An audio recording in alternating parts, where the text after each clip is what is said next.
Okay, it's time to get dinner started.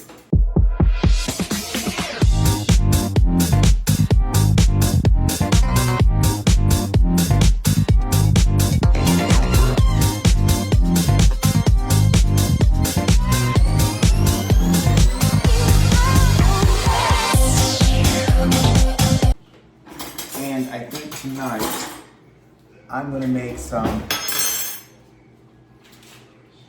ground sirloin, batter it. It does. I love to experiment. All right, so I'm going to use egg this time with my flour because I want it to stick a little better. So I'm going to get some flour in here. Let's add an egg. And let's get that stirred up.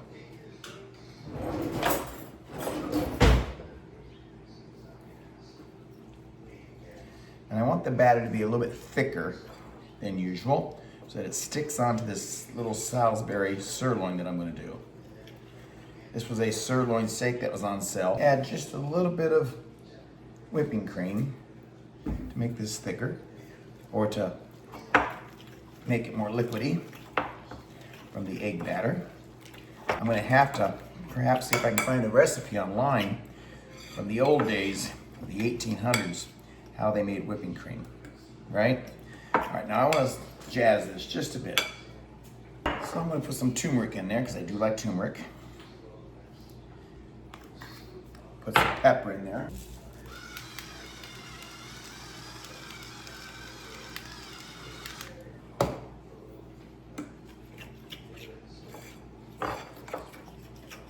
I like Parmesan cheese. This is the real Parmesan cheese, no cellulose.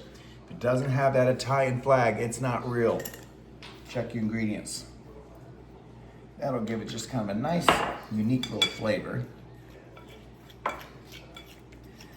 And I want the batter to stay on the steak as well as, or the ground sirloin, as well as make it crispier.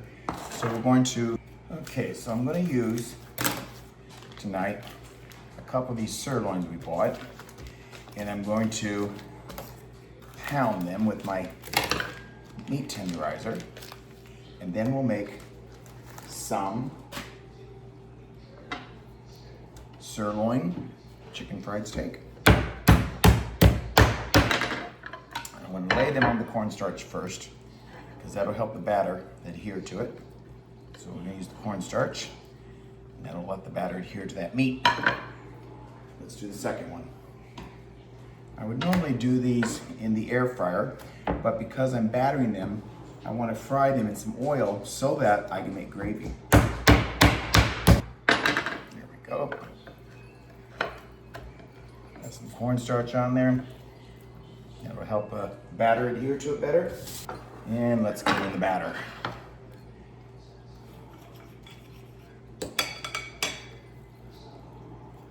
Just batter those up like that. And my batter's a little thick, which is what I want. Get it on another plate. There we go. Like that. Now you do it any way you want. I say when it comes to doing food and cooking, you do you, boo. And experiment. Don't be afraid to experiment when it comes to cooking. All right, so we've got those lathered nicely with batter. Okay, now what I'm going to do, I'm going to just set these in the freezer for a few minutes so that that batter will really sit on there nicely before it goes in the skillet.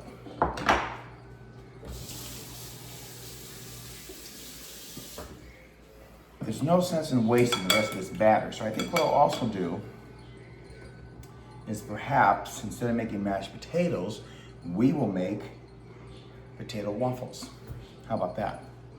Get my potatoes in the bowl and let them thaw in the microwave.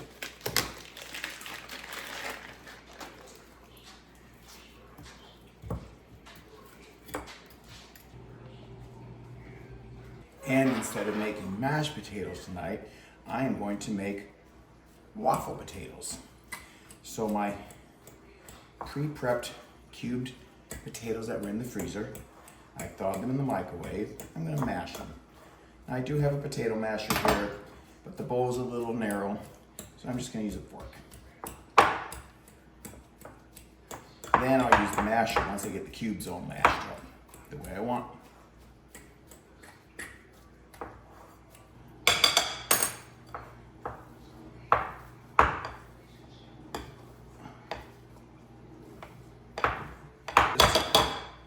With an egg on top. Great at dinner time. If you're using chicken or beef or pork, and gravy on top. So those are mashed well. I'm gonna put in one egg. There it is.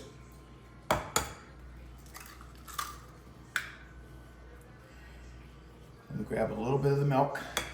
Actually, the half and half I want to use up. And put a little bit of flour in there.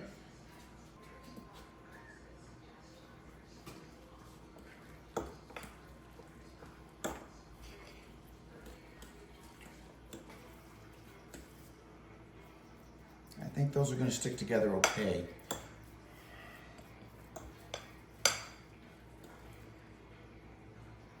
Maybe a little bit more flour. I don't want them to fall apart when I get them out of the waffle iron. But I also don't want them real doughy.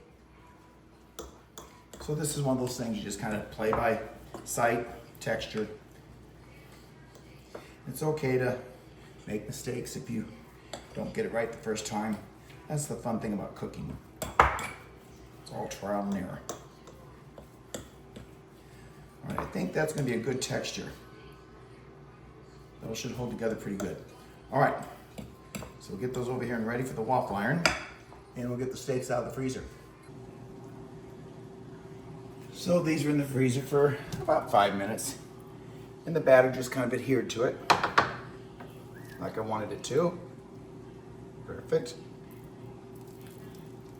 All right, let's get the skillet hot. And I'm not going to use a lot of oil. I don't want it to dance in the oil. I want it to fry for me. So we're gonna use my spray oil. This is my spray olive oil. Let's get a good amount in there. Like so. And because I like butter, let's get some butter in there too. Get that down to a medium high, about a 7. And I think, because the steaks don't take too long, we'll get the waffle iron turned on here so that it starts to warm up. I think I'll do everything right here so that you can see it good. That'll be a good idea. I'm just going to plug in my waffle iron. I'm going to set it for high. I think there's a setting for high. I haven't used it in a while, I forgot. Yep, there it is. Let's make it dark so we can get the potatoes in there in a few minutes. So I want everything to come out of the mica or come out of the waffle iron and the skillet at the same time.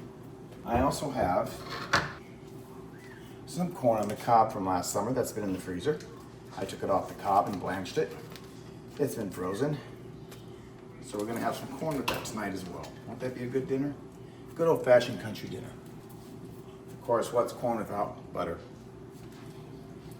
So that'll go in the microwave just before everything's done. And this has to be hot enough so the batter stays on the meat. We start, keep in mind, I am not a chef, I'm a cook. All right, let's get this in the oil, like that, and this one, like that. We'll let that cook down.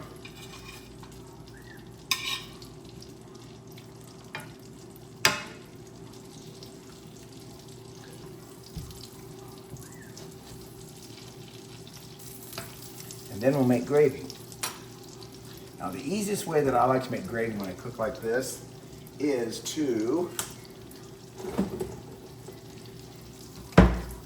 you can use either a beef bouillon or a chicken bouillon, because I won't get much flavor off of this because of the way it's battered. There's no fat. I'm gonna make gravy out of this, and I'll show you how I do that. All right, so that's browning up nicely. As I said, a little bit longer, then we'll get it flipped. But I am gonna turn it down because I don't want it to burn, I just want it to cook. So I don't want that fire extremely hot. So in my measuring cup, I'm going to put in some beef bouillon, about 2 tablespoons. Let's get these flipped. Nice. Nice. Now you can do these with an egg batter or without. Then I want to put in here some water. So I have 2 cups of water added to that beef bouillon. I'm going to use some of my whipping cream to finish that up. There we go. Done.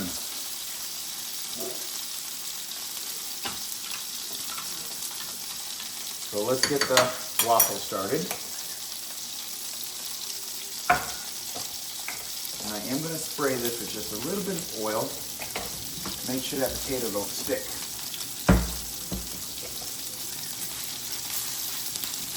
And let's get our potato in there.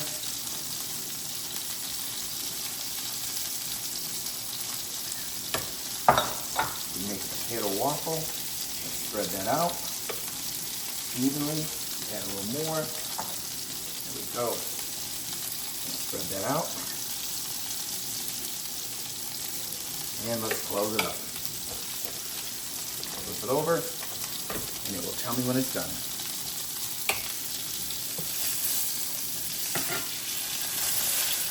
All right, so those are browned up nicely. So I'm going to turn down the heat where it's on a low. I'm going to pour in my gravy mix. I'm going to add some cornstarch, which is going to thicken it.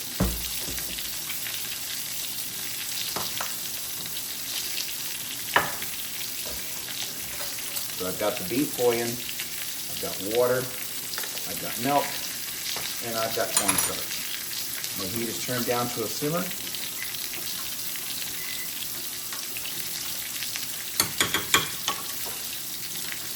And let's get this poured in there. That's an easy way to make gravy.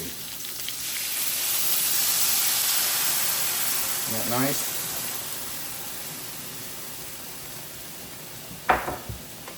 And let's cover it. And I'm going to move it off the heat for a moment till the flame cools down. That's how quickly everything is going to cook for you. Real simple, fast, easy to make dinner. Just a few steps to it. But it's an easy, easy process. Okay, let's get it back on the heat. Stir it just a bit so it starts to thicken.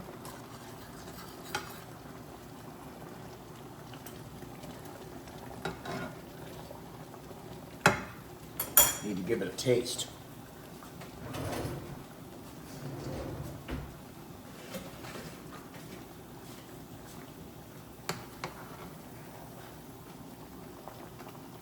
I might thicken that up just a little bit yet. Let's give it a taste, see what else it needs, if anything.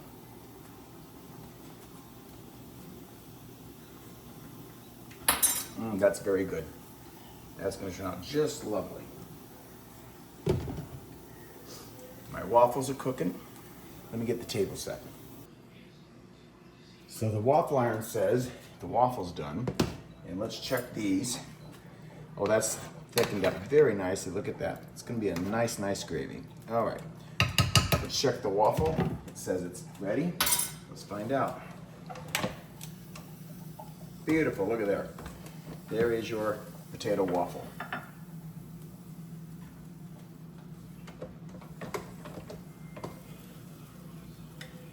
Isn't that nice? All right, let's put the second one in there.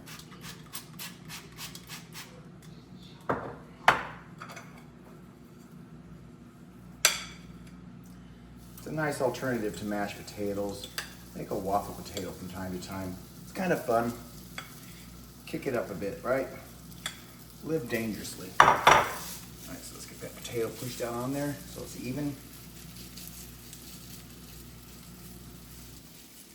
And let's close it up. And flip it. There we go. Very nice. Now if the batter comes off, that's okay, which it looks like it's going to. That's what happens when you're a cook, not a chef. Alrighty, so now what I want to do, we can't forget the Koji. So we're going to warm up his food. And I make Koji, my dog, homemade food. This is chicken breast in the crock pot. Then I add rice, sweet potato, and we package it so he eats nutritiously as well. Okay, the corn is in the microwave. The steaks are done. The waffle's finished. So let's turn it over and get it out of there. Look how beautiful that is. Isn't that nice? Unplug it. And let me get these over to the table. And let's get this to the table.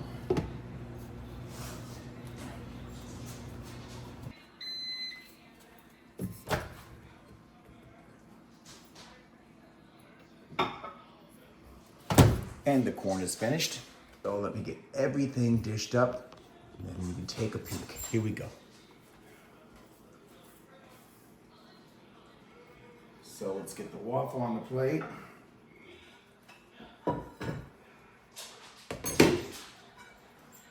Get some corn for Kevin.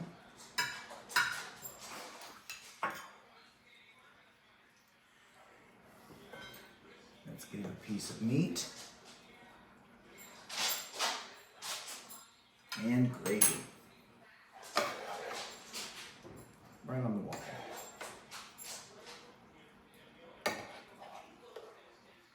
Just like that. Get a little bit on the meat. Isn't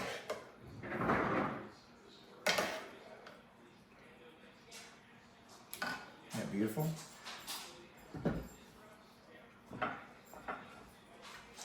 Now these potato waffles are just like a regular waffle. You tear them apart. How nice that is. Nice and fluffy. All right.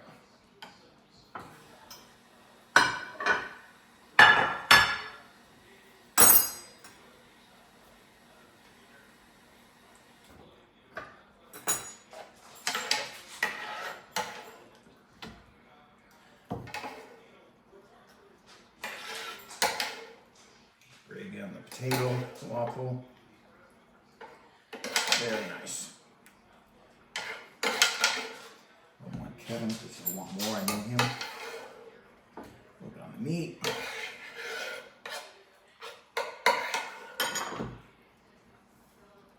You can see this is a big dinner, but perfect because it's been prepped. Therefore, we don't have any leftovers. Prepped enough for 2 people. Bon appetit. Let's get started. So Kevin and I have decided that we probably could have shared a dinner, right, Kevin?